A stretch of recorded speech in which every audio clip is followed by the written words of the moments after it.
My name's Debbie Z. Lattuga. Welcome to Business Bridge to Breakthrough, this show where real business owners share their toughest challenges and the game-changing breakthroughs that get them to the next level.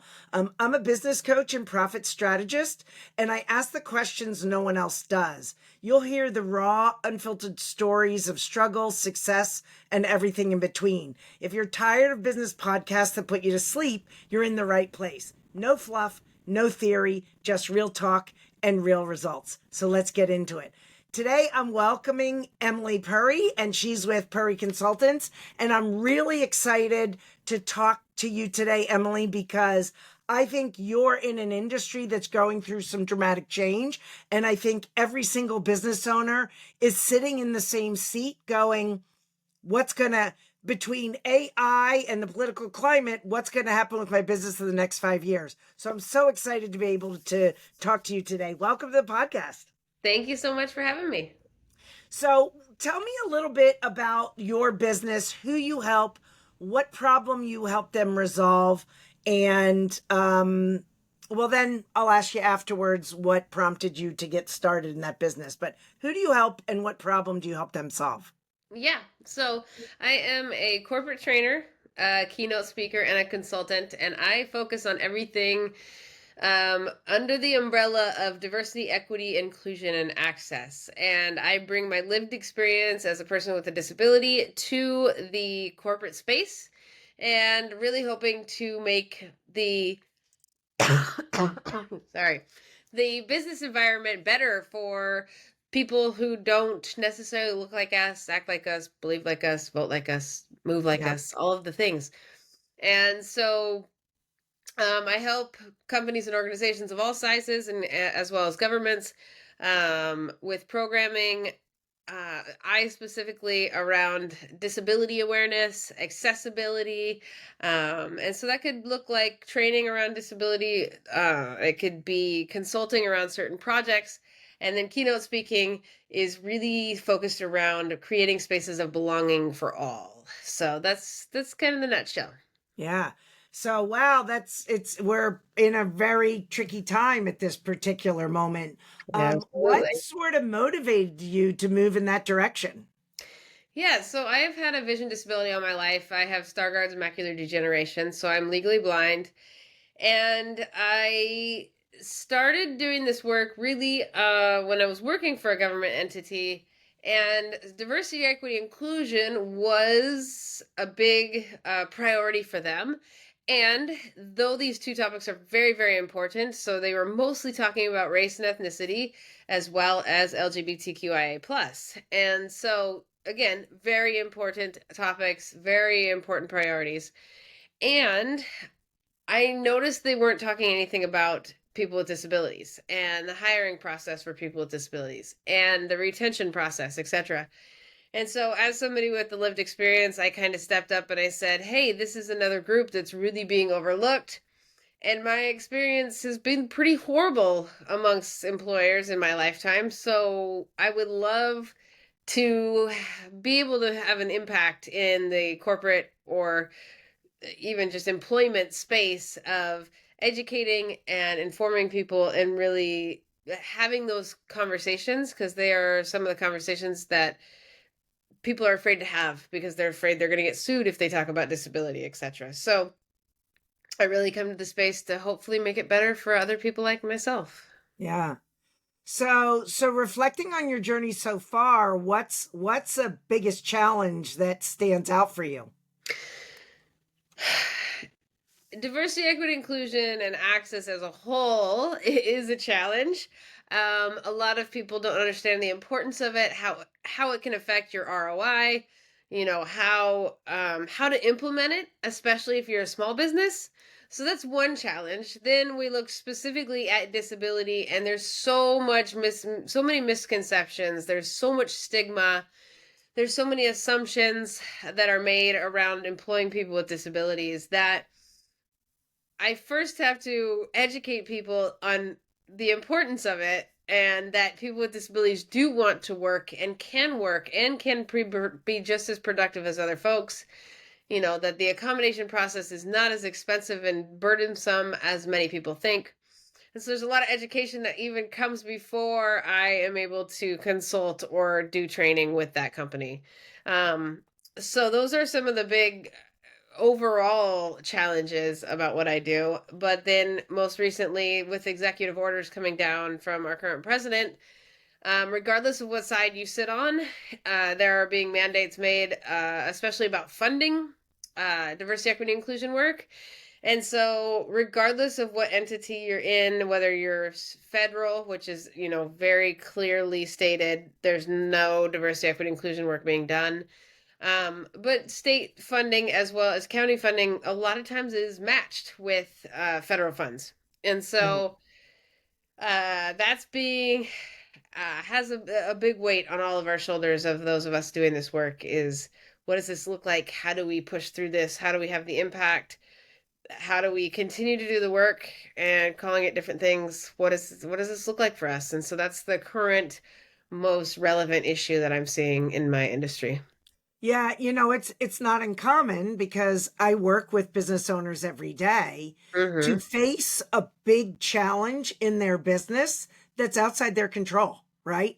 In other Absolutely. words, um, I had one client where the city voted to change the zoning where their excuse me, where their office was or their store, and there was going to be no grandfather that they got to keep that the way it was originally the I don't know, the zoning laws was originally written was that you when your lease expired, you had to move. Now, Mm-hmm. Wow. he was very active in his community and he actually went and got a group together and petition the city to put an exclusion in there that if you were an existing business that you would be grandfathered, that but if you left, no new tenant could come in with that zoning, right? Yeah, that's fair. Yeah, And he was able exactly. to do that. So what advice, either what are you doing or what advice would you have to business owners that are facing a super big challenge that's outside their control? How would you recommend or what do you find is helpful in that scenario with navigating the uncertainty? Yeah. I think it's something I'm currently going through. I can't give you 100% an answer there. Uh, my industry knew that that diversity, equity, and inclusion would be under attack. We thought in the first year for sure.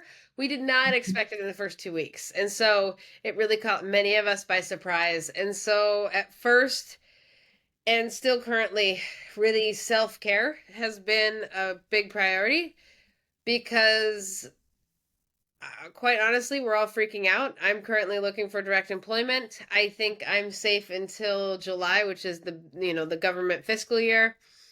But beyond that, I'm pretty nervous. A lot of my clients are moving events prior to July 1st because they are also thinking that after July there will be no funding available.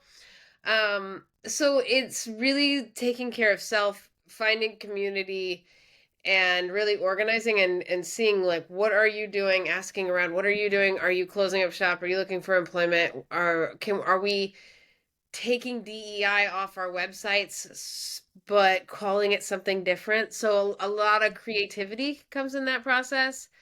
um Taking steps back and reflecting, I think the hardest thing for us is, and I guess the hardest thing for me is, how do I continue to have an impact in my community? How do I continue to support people with disabilities and educating companies and organizations on the importance of hiring and retaining and, educating their employees without it being counted as DEI work.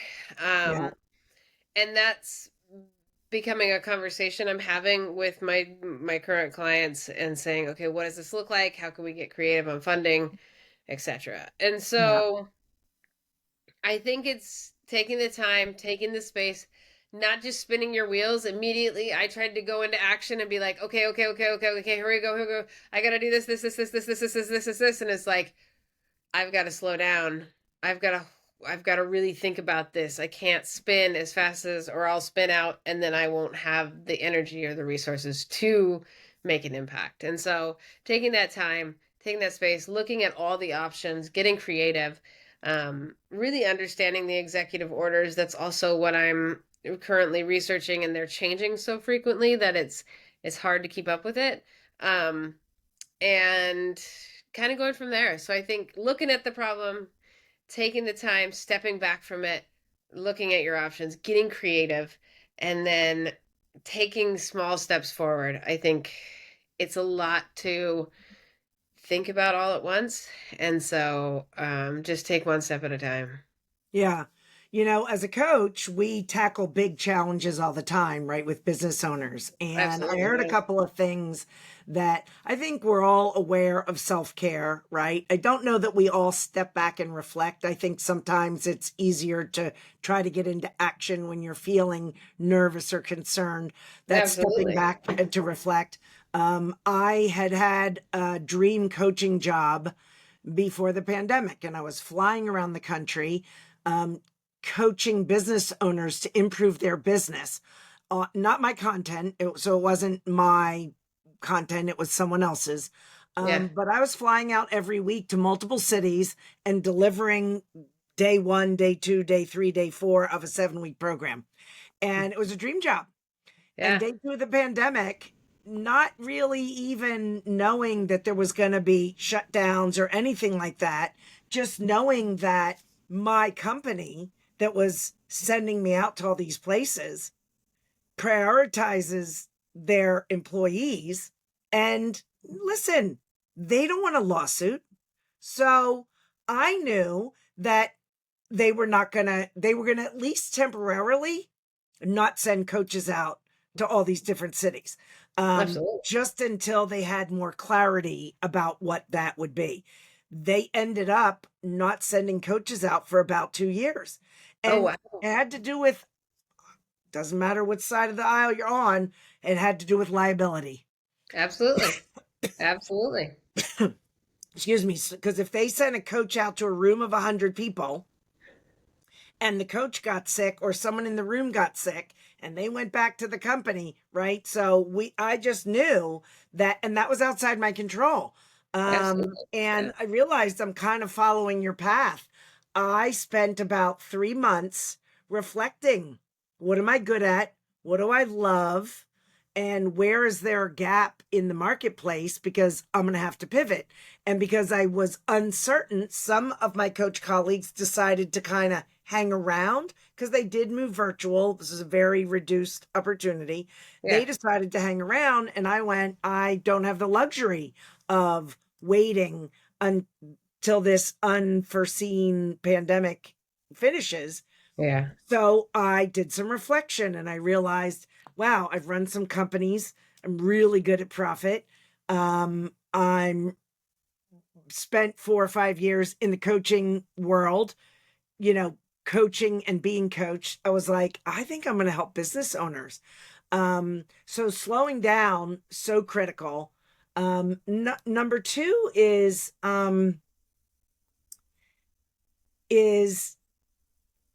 really like feeling like what your heart is telling you, like what are you still passionate about? Number one, how do I still make an impact? That was important to me because I was a coach. How do I still make an impact? And then number two, how do I impact others, right? Yeah. How do I help them Absolutely. um, receive, experience improvement in their business or life. And the third thing I heard you say, and you kind of mentioned it in the previous section, we were talking about community.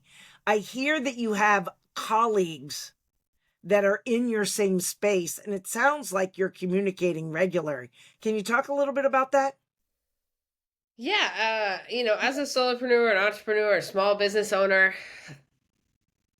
we have to keep our crap together in front of the majority of people. I feel like often, if we want to attract more business, we can't come out all the time until we the climate changes in and say like I don't know what the heck to do. I don't know where to go. I don't know how to move forward. Because if we show that vulnerability to our clients and our customers, they might not hire us, which then furthers the problem. And so finding community to quote unquote lose your shit with, sorry, don't know. That's Like perfectly fine. we need that. We need Yeah. that space to be able to lose our shit, spin out, understand the problem, vent, and know that it's not going to directly affect our business. And when we can create those communities and those spaces and those spaces where you can be vulnerable and you can trust the people around you that they're not going to be like, wow, Emily's losing it. And I really am never going to send her a referral again. It's really important. And so finding that community, finding that space, finding the places you can go, the people you can trust is really important. I think I've been talking onesie twosies with people here and there, and I'm just trying to get together a group here at the end of the month of people just to come together and just talk about how A, how are we all doing? B, how can we continue to serve or impact our communities and see how do we can we continue to get businesses to do this work even Yeah. though it's not looked highly upon. And so really looking at those pieces, finding the community to settle down with, especially when you're a solopreneur, entrepreneur, small business owner. Yeah, too often I find I'm always stunned when I meet a business owner and I'm checking in to say, like, where's your community? And their response is usually, what do you mean? Well, either people that are in your same field that you have relationships with, and most people have relationships with one or two people that are in their field. But Yeah. I said, a lot of times to solve challenges, it's important to get different perspective, people that think differently than you, that ask different questions, that have different problems. And I think it's the reason TED Talks was started, was Mm. let's get all these disparate, let's get science and art and music, and let's get them all together and let's see what we can learn. And of course they proved that it was magical. And yet for small business owners, that's they don't they don't participate that way. And so the problem is they stay stuck. They don't have colleagues, other business owners outside of their field that they can mastermind with, that they come up with ideas with. Because sometimes, like when you're in the barrel, everybody has the same idea. Yeah. So I'm going to challenge you, actually, when you do bring your community together, bring people from outside the community into the community, Absolutely. because business owners or leaders of organizations, because they'll have different thoughts, they'll have Yeah. different ideas, and the group is more powerful when it's, what a surprise, when it's diverse, Yeah. right? Surprise. Yeah, exactly. What a surprise. So what sort of work, where are you sitting right now? Like what's your vision look like over the next 12 months? What direction do you think you're going to move in? Well, I am currently, like I mentioned, I am currently looking for direct employment.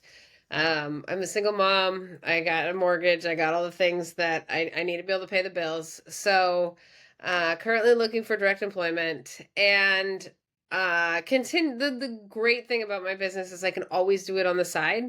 I can always do it part time. Uh, and so, really looking at making my content more specific to groups that still have to do continuing education, things like that to keep up their licensures. And oftentimes, you get to choose what your continuing education looks like. And so, unless this executive order gets so granular that I can't be an option on that list of continuing education, then that is going to be my current plan is to create more both virtual content as well as larger classes for let's say HR professionals or nurses, all these people who have professional licenses. um they have to do continuing education, and so that's my current plan, which will help things, help pay the bills while all this pans out. Right. I like I said, I still have engagements coming up through July. I had some after July that are currently moved up as well. So the beginning of the year is getting a little more full, but the last half of the year is a little scary right now. Um, Yeah. and so, yeah, just working on that direct employment, see where that takes me, and then go from there. Yeah. So if as we're winding up here, like when business owners are facing these uh, challenges outside their control, right? In fact, a lot of them are experiencing increase in prices for products. They've been Yeah. experiencing that for several years. What recommendations do you have for people facing um challenges that are, your marketing not working is different than you're not allowed to market anymore, right? That's two different things. Absolutely, yeah. So what recommendations do you have for people that are facing these challenges that are outside their control in figuring out how to navigate that? Look at all your options. There's put them all on the table. Get a big whiteboard, which is what I've been looking at. Like, what are all of your options? And put them all, get it all out. If you have team members, if you have anyone close to the project, have everyone put all of the options out there. Um, Nothing's off the table. And then dial it back from there. I think the ironic thing about diversity, equity, inclusion, and access is if you look at the numbers and you can pull them up on Google anywhere, a lot of people think it's expensive to do. But when you look at the ROI of having a diverse workforce, it proves time and time again that having diversity on your team and inside your organization is a benefit. So this in having DEI work might benefit your company in a time like this because of the fact you've never done it. So is Yeah. that something Yeah. that you can look into now? What does that look like? How does that feel for your organization? How can we make those incremental changes? Um, and then, so looking at all the options, looking at all the things you've never done, and is there financial benefit? Is there a future benefit for your company? Not just financially, obviously, that's really important. I think looking at the potential future of recession and those things happening, um, but also the morale of your company while we go through all these changes. What does that look like for your current employees? The pandemic, your example about that is a great one. Where are your priorities? Is it taking care of your people? Is it okay? How can we make sure everybody's taken care of during this time of change and uncertainty, and then taking those steps from there. I think every business is so different that I can't give really specific advice, but put everything up there and walk through it one step at a time and see what low-hanging fruit there is. What is some really simple changes that are easy to do and that can have a big impact?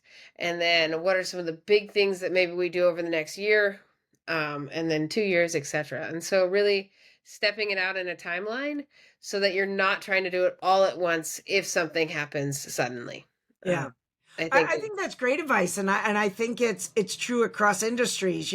As a coach, I'm working with businesses solving the challenges they have. Some of them are situational, right? They just happened or whatever, and some of them are more broad, like need to hire a new manager, or we need to hire more staff, or we need to improve our marketing, right? But the reality is kind of getting all those ideas out there is applicable to everyone. yeah. So if people are looking to connect with you, how do they reach out to you? How do they find you? Yeah, so my website is purryco.com. So that's PURRYCO.com. And I'm on most of the platforms: Facebook, TikTok, LinkedIn, and other ones. Instagram, I think I said. Facebook, Instagram, LinkedIn, Twitter, TikTok.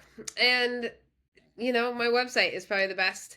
Uh, I'm all around and I'm here to help Well, however I thank can. you so much for sharing with us. I think it's a critical timing that, all businesses are going to have to handle unexpected challenges no matter what Absolutely. the climate is, right? That's just being a business owner, you got to Yep. handle unexpected things.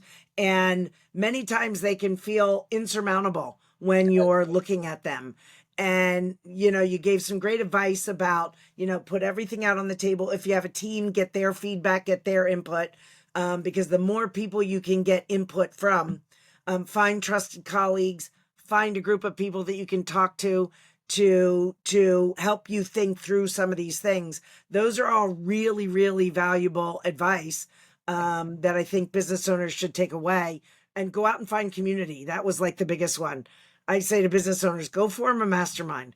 Go find 8 to 10 people who own a business that Yeah. you like, that doesn't have to be in your industry, and get together, even if it's just once a month, to kind of talk about the challenges you face. Magical. As someone who facilitates masterminds all the time, masterminds are magical. The ideas and the insights and the motivation and the inspiration you can walk away from a mastermind is worth the difficulty of putting one together and messaging everyone to get everyone to show up. So thank you so much for being here. I think we're going to probably want to have you back in a year and get updates on how you navigated this challenge. But thanks so much for all the insight you shared today. Absolutely. Thank you so much for having me. All right. Thank you.